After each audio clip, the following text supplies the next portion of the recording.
ठीक नहीं। कहीं अहम, कहीं क्रोध, कहीं आसक्ति, कहीं वासना, कहीं तृष्णा, कहीं लोभ, सब भरा पड़ा हुआ है और उसमें चरण पकड़े जाएं तो वो श्रेष्ठता नहीं।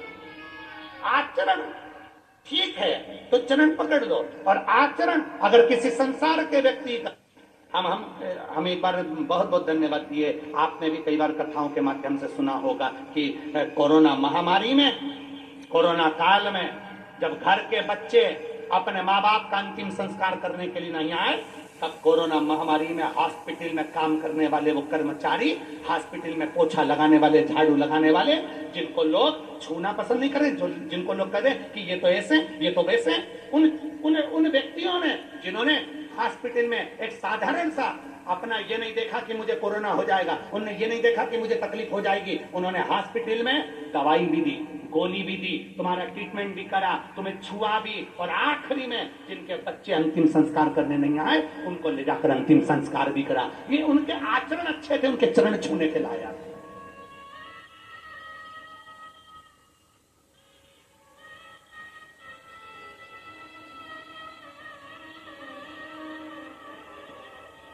जिनके आचरण ही अच्छे नहीं, उनके क्या चरण छुए?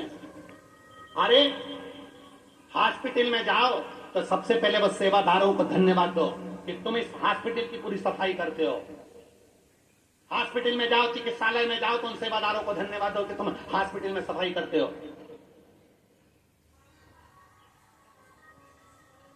जिस रोड पर कोई घूमना, क्या उनकी पत्नी नहीं थी? क्या उनके माता पिता नहीं थे? पर एक एक पुलिसकर्मी ने चौराहे पर खड़े हो होकर सेवा दी है।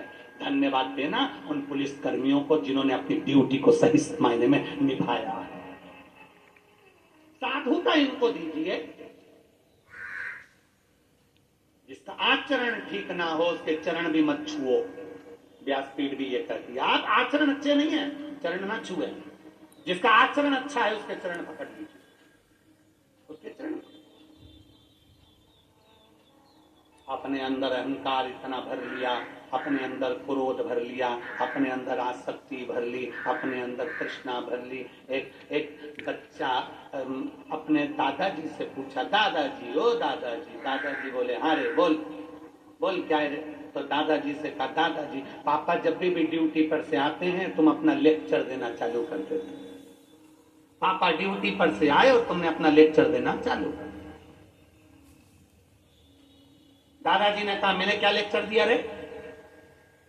अपनी बाप की वाणी बोल रहा है तू भी अपने बाप पर गया। तो पोता बोला, बाप पर तो जाऊंगा, उन्हीं की तो औलाद हूं। मैंने क्या बोला कि दादाजी पिताजी जब भी ड्यूटी से आते हैं तुम लेक्चर देना चालू कर देते हो। गुस्सा मत करे कर, क्रोध मत करा कर, अहंकार मत कर, क्रोध मत कर, क्रोध मत कर, क्रोध मत कर। ये बार बार तुम्हें बोलना चाहिए था। अपने अंदर गुस्सा नहीं रखना, अपने अंदर क्रोध नहीं। इसमें रखने से क्या होता है? इतने में दादाजी चतुर थे, उन्होंने एक झिंगुर उठाया, काकरोच, और दादाजी ने काकरोच उठाकर, झिंगुर उठाकर अपने पोते की शर्ट के अंदर डाल दिया। अब तो पोता बार बार झटका रहे, बार बार झटका रहे, झिंगुर झिंगुर झिंगुर झिंगुर झिंगुर। अब बैठे तो उसको झिंगुर झिंगुर नजर आ रहा है।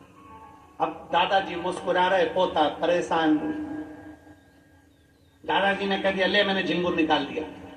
झिंगुर निकालने का दादाजी ने बोल दिया, पर झिंगुर अंदर ही तक चल रहा था। तो पोता फिर बोला, दादाजी झिंगुर, दादाजी झिंगुर, दादाजी काकरोच काकरोच काकरोच। बहुत देर तक फिर दादाजी ने उसके सामने झिंगुर को निकाल कर पटका। अब बच्चा आराम से बैठा। बस दादाजी ने कहा, बेटा मैं अपने पुत्र को, पोते से कहा, अपने पुत्र को कहता हूं कि अपने अंदर क्रोध मत रख, अपने अंदर अहंकार रख। एक झिंगुर, एक काकरोच अंदर चले जाता है तो वो सही से बैठने नहीं देता। अगर अंदर क्रोध और अहंकार चले गया तो जिंदगी में अच्छे से रहने नहीं देगा।